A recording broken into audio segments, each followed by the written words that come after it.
So apparently speedrunning's a thing, so here we go. Greetings, ladies and gentlemen, and welcome to the latest edition of Tales from Outer Space. Where I take space-related stories from around the internet and read them out for your enjoyment. All the relevant links are down below, and please don't forget to do the usual YouTube gump, because if you don't, the nanoswarms will steal your other sock. But more importantly, as always, I hope that you enjoy. Blammo! Personal best. I just want to give a quick thanks to the Tier 5 channel members and patrons. Bob the Dragon, Datamagnet, Sergeant Puma, Cat Crab Lobster, and Duck Machine. Thank you very much for the support. It is much appreciated. Humans are weird. Just too dang hot. Greetings, friend. Roll so slowly. Twistander called out as he caught sight of a slightly larger ungulate floating down the main hallway. Do you have some observation time available at the moment? Roll slowly, idly rotated his body so that one of his gripping appendages was uppermost and grabbed onto the jaw jam of the exit.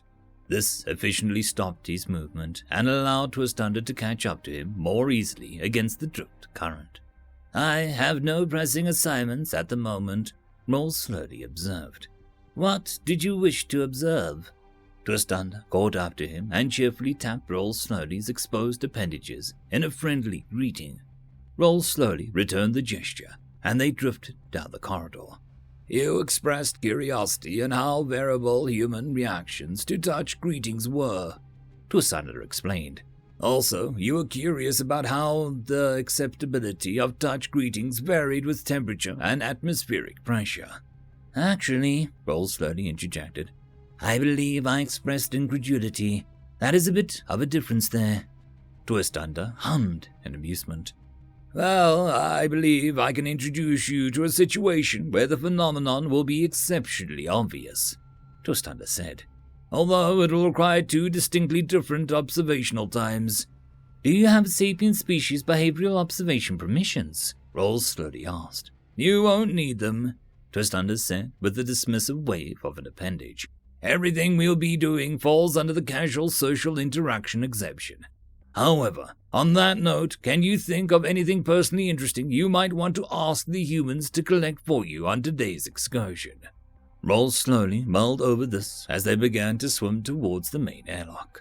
Above them, the steady double beat of the human's tread filled the waterways with a soothing rhythm. They are going into the dense land reefs, are they not? Roll slowly asked. The forests, yes, Twistander confirmed. Then there is nothing that I could wish from there, Rolls Away said. All of my research has been into the proper reef systems of this planet. In that case, you must simply exchange the friendliest greetings that you consider appropriate with the human that you are closest to, Twistander said. Ask for an uppies if your current level of socialization allows for it. That won't be a problem, Rolls Away assured him.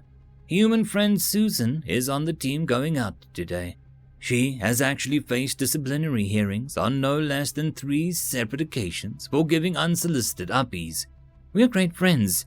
Disciplinary hearings for unsolicited uppies? Twistander asked in a note of confusion. Those were of course for sapiens other than ungulates, I suppose. Oh no, Rolls Away replied. Only the first 2 involved an ungulate who was holding either a high concentrate beaker of acid or a biohazard of some sort, and it spilled. The third was classified by the university for diplomatic reasons, but given how pale human friend Susan gets whenever it is mentioned, I suppose the ungulate must have been carrying something quite valuable, and which cost her university quite a bit to replace. That is understandable, Twistander said in a cautious tone. Still, if one is living with humans, one must learn either to dodge or to hold on tight. They had come to the main airlock, and the joyful cacophony of humans gathered to prepare for a mission was filling both the chamber above them and the flowway they were in. They slipped through the pressure barrier and shuffled up onto the main deck. Immediately, the sound profile thinned as their auditory cells adjusted to the thin atmosphere. Twistander nudged Rolls Away and indicated the readout on the wall. Note that the room is kept at a lower end of human-preferred temperature and humidity, Twistander pointed out. These are the conditions best for physical-social interaction. The most relevant issues being the humans are conserving their thermo reserves at this point, and instinctively welcome the presence of social biomass insulation, Added to this, their secretion glands are at the lowest possible setting, leaving their outer membrane moisture content very close to the same level as the Shatar, only slightly warmer on average. I observe that everything you say is accurate, or logical deduction, or comparison. Rolls away agreed. At this point, human friend Susan stopped packing supplies into a personal mass transporter and came over to them. Her exposed face and arms flushed with a dancing light of pleasure. Rolls away lifted his gripping appendages in an exaggerated gesture one had to use on humans for uppies, had human friend Susan obliged by scooping him up and happily letting him curl around her shoulders.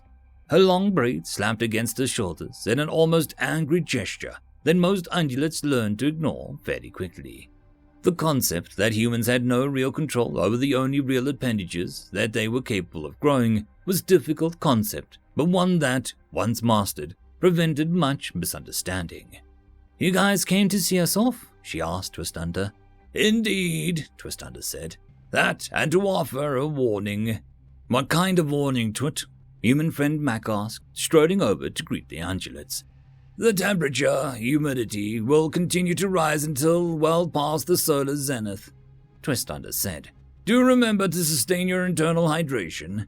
The male human gave a loud laugh, and his exposed skin flared with pleasure at the unawareness of the community. The female human generated a happy coo and nuzzled her chemoreceptor, the only dedicated sensory organ the humans had that was almost an appendage, into rolls away before slooping her shoulders to indicate that he had to get down. The humans gathered up their packs and swung out into the dense fauna outside of the dome, laughing and chatting amongst themselves. "We were quite sure there was no predators that would want to eat them," Rollsaway asked in a soft tone, as their tall bodies seemed to shrink, to become frail beneath the massive trunks of the forest. "They insist that none of the fauna or predatory flora is a threat," Twistunder said cautiously, reaching out to give Rollsaway a nudge. "The station has had no human deaths." "Predatory flora," Rollsaway said, and shiver ran up his mess. "This planet has algae that eat your proteins." "And we humans that can perform an instant dissection if we get caught in one," Twistunder said cheerfully. "That's why they carry those long blades. What are they called?" "Machetes," Rollsaway said, feeling a bit better. "I took training in those too, you know. I'm now rated to carry even the longest ones safely." "That's a good skill to have," Twistunder agreed. "Now we need to watch the readout for their return. To observe their reaction under conditions of humidity and raised internal temperature, we want to catch them just as they come in." "I was of the understanding that when they follow proper hydration protocol, there is no raising core temperature at all," Rollsaway observed. "Oh, yes," Twistunder said with a dismissive wave out of his gripping appendage. "But they never follow proper hydration protocol. Meet me here as soon as you can after the perimeter defense alert to their return." Rollsaway gave a shimmy of confirmation and went to find out if the biochem department had made any advancements on their predatory plant repellent mist. The day cycle passed, and, as Twistunder had predicted, the humans returned near the heat zenith with the solar zenith several hours behind them. They were moving far more slowly now. Trudging, that movement was called. They trudged into the decontamination area and released their packs with groans and hisses. They let the lights play over them, and they trudged into the inner airlock. Their skin was flushed with angry red lights of dehydration, and their off-gassed chemical signals spoke of woefully low levels of several minerals. Human friend Susan dropped down on a nearby bench and began to tug off the armored coverings that she wore on her feet. As the two ungulates planned, Rollsaway went up to human friend Susan and held up his appendages in a request for uppies. For several moments, the human didn't seem to notice as she wrestled with her foot armor. When she did see him, she just groaned and shook her head, her braids falling limply on her shoulders. "Not now, Rolls," she said. "Way too hot."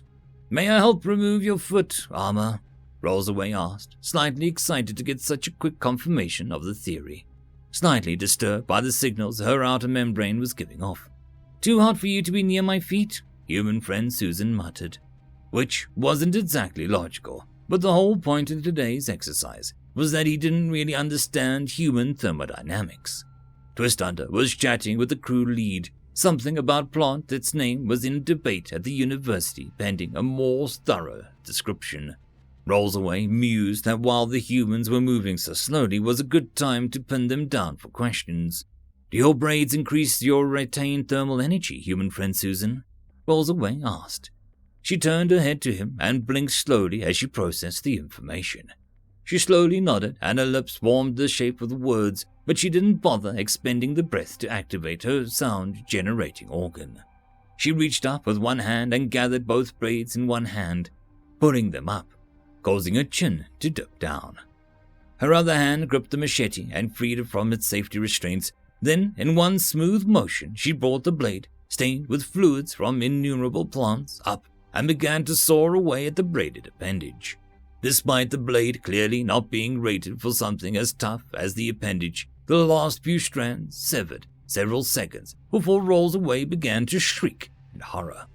Rollsaway did not consider his mental processes to be particularly slow. He had often wondered how he would react in an emergency. He had never specifically thought about friends self-mutilating, but it was a rather crushing blow to discover that he couldn't react in time to prevent His thoughts were interrupted when human friend Max scooped him up in his arms and began petting him soothingly. Human friend Mac was fairly conversant in the ungulate language, but his fingers were babbling something about dead tissue and nerve endings, and meanwhile, human friend Susan was listlessly holding her severed appendages. Rollsaway, please collect yourself. Twistunder's touch suddenly interjected itself. Human friend Mac had stopped talking as his two primary appendages seemed fully occupied with holding the weight of two fully grown ungulates. She needs medical aid, Rollsaway insisted. I assure you she does not, Twistunder insisted. Look at her colors. Rollsaway took in the heat, flushed, and dehydrated patterns playing across human friend Susan's face. She was far from needing medical attention, but there were no signs of pain or excess fluid loss.